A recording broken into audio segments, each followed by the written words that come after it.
សំឡេងរៃយំជំនួសតន្ត្រីលួងលោមពិសេសឲ្យស្បែកទុកខាបែបភ្នែកនៅចុះម្ចាស់នៃជីវ៉ាដៃបងរក្សាធ្នមនៅក្បែរកាយអើយគេស្មួនកុំគិតរឿងខ្លួនងាប់ចិត្ត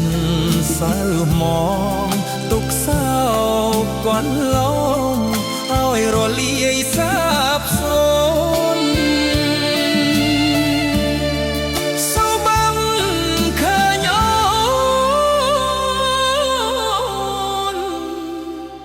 ក្នុងដែរសួ